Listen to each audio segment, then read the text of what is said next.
Good morning. My name is Joe Nally. I am an associate, an ally, an advocator of the Center of Political Innovation and the work of Caleb Maupin. I live with my wife in San Francisco, California, and we are soon to be expecting our first son, born this October. As a married man, I have to focus on my family and as well to make money to sustain ourselves. I first saw Caleb Maupin in person back in 2019 when I was living in New York City to finish my postgraduate degree. The night before, I saw Richard Wolff talk in person, and I was soon dragged along the next night to see Caleb speak. I didn't know who he was and what he was talking about, so I left in the middle of class as I had a sore throat at that time, right before COVID. 2 years later, I heard a story about the synthetic left and how Caleb Maupin was behind the term. I put two and two together, and I realized that it was the same man I saw in person before. I became addicted to Caleb Maupin's live streams and CPI activities. Always, I missed out from the events happening in Austin, Texas, in Chicago, in Pennsylvania, and even New York City, as I was spending most of my time here in San Francisco to avoid the pandemic's control over our lives. I always tune into Maupin every other night, and I learn a lot about anti-capitalist struggles and the rich history of communism. In addition, I have read a majority of books presented by CPI and as well from many other associates. Right now, I'm reading Peter Coffin's Custom Reality and You, which is a fantastic book, by the way.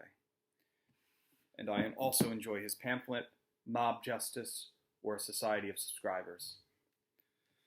Coffin is an intelligent member of CPI, and this cutting-edge critical theory on how technology and social control works makes me motivated to be an anti-capitalist in my everyday life and practice. For a long time, I enjoyed politics against the state in general. I hated liberalism and its politically correct control upon the people. But like many in my generation, I was naturally interested in the far right and its anti-liberal rhetoric. However, no one came to the conclusion that what the far right does is not exactly about attacking liberalism. And in return, it's about enforcing libertarianism, where everyone is in their own gated communities. And paternalism is somehow considered evil, unless it's done by the people who want isolationism. Furthermore, I believe libertarianism is a part of the synthetic left program to socially control people, and as so the means of production is not for society, but for the stagnant class that only caters to the rich, and no real production is ever done. After reading CPI and understanding, I believe in the concept of wealth. I believe we as a people must go forward and create a society where everyone has an equal access to a greater standard of living, where the quality of life is high, the people have also high moral standards, and people are not stagnant and stuck in isolated bubbles like they argue in libertarianism. Right now, I believe the political right as a whole is stuck in isolationism. And they believe people are better off in their own neighborhoods, in their own gated communities, while acknowledging the scientific reality of the world.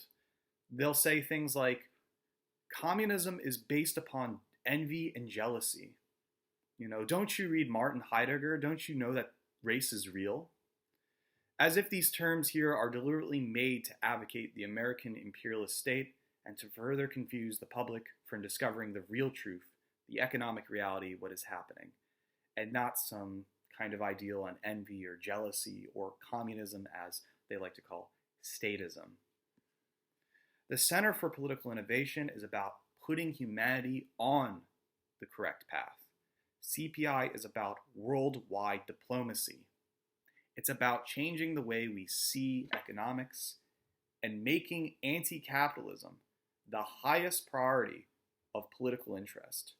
All the worries and woes about racial tension, the division between man and woman, violence happening in the streets, and the unnecessary long working conditions we are seeing, it all can be solved once capitalism is acknowledged as the mother of all these social issues.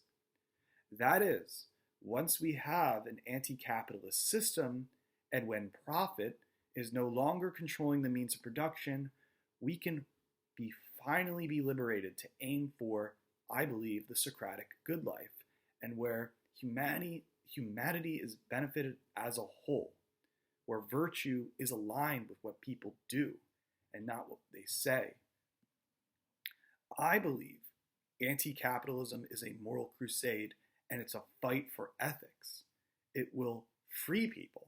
It will make people smarter. It will give them a real sense of liberty and not liberalism or individualism for people.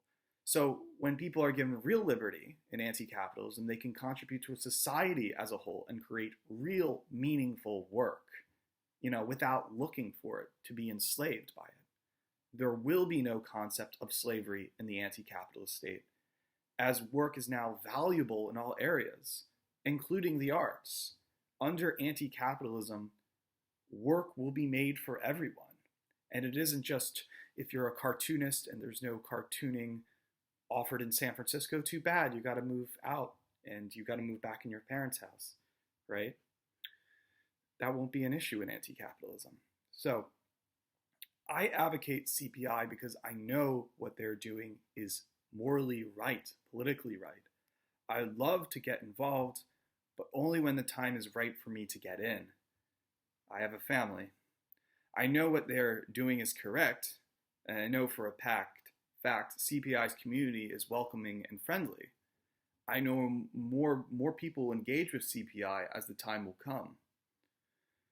We are seeing a new decade where anti-capitalism is the message, and this goal will be the center of all political philosophy and politics in general, even if people are unaware or ignorant of it.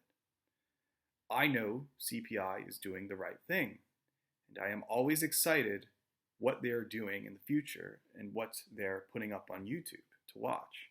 If I tell someone my political affiliation, I tell them immediately to look into CPI and the work they're doing right now. Thank you, CPI, for giving me this opportunity to speak. I look forward to seeing the future of the movement and how it will benefit humanity as a whole.